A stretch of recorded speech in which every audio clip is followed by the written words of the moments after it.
Ильнур Ильдусович Газипов. Памятная статуэтка, благодарственное письмо и, конечно же, заслуженный красный диплом из рук самого ректора. Так почетно сегодня выпустили 23 лучших студентов-активистов университета. Между собой их называют краснокнижными. Я хочу быть спортивным организатором, руководителем каких-нибудь крупных спортивных мероприятий. У дипломированного пиарщика большие планы. Возможно, следующий чемпионат по футболу вы будете организовывать. Я думаю, что это будет слишком быстро, через 2 года. Наверное, я еще не добьюсь этой цели, но году так 2026 или 2030 будет именно так. Также встречаем, конечно же, Айгуль Альфисовну бурными аплодисментами, которые ни в коем случае не смолкают. Геологи, биологи, учителя и журналисты. В 2020 году университет окончили более 9000 студентов. 2661 из них с красным дипломом. Традиционно вручение красных дипломов лучшим из лучших проходит в императорском зале Казанского федерального университета. Но в этом году в связи с пандемией решили перенести мероприятие в ректорский дворик главного здания. Конечно же, все в масках и перчатках, а также прошли тест на ковид.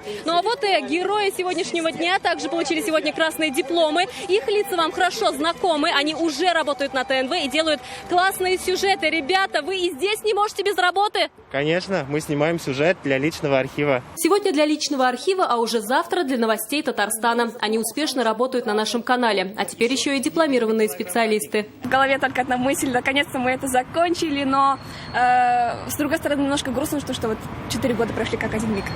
Но очень хорошо, что мы уже получили практику во время учебы и очень надеемся, что наше будущее будет хорошим, потому что мы уже работаем на ТНВ. Наверное, сегодня будет правильным сказать большое спасибо нашему любимому университету, нашим преподавателям.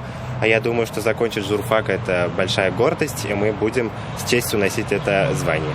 Среди новых приоритетных направлений университета также биомедицина, IT-технологии и нефтяная инженерия. Буквально сегодня утром был опубликован рейтинг КУЭС, когда наш университет в предметном рейтинге в области Petroleum Engineering попал в топ-100 предметного рейтинга лучших университетов мира. Это говорит о том, что мы готовим лучших специалистов в этой области и одни из лучших в области исследований.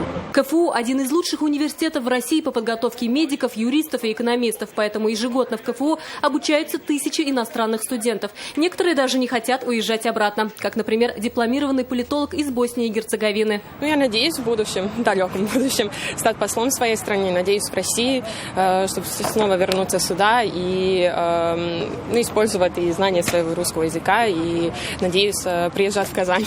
В этом году в КФУ 5330 бюджетных мест. От абитуриентов онлайн поступило более 16 тысяч заявлений. Более 2000 иностранцев уже сдали вступительные экзамены. Еще раз хотелось бы просто поблагодарить вас за наши лучшие студенческие годы. Айгуль Бадрудинова, Адель Миндубаев, ТНВ «Казань».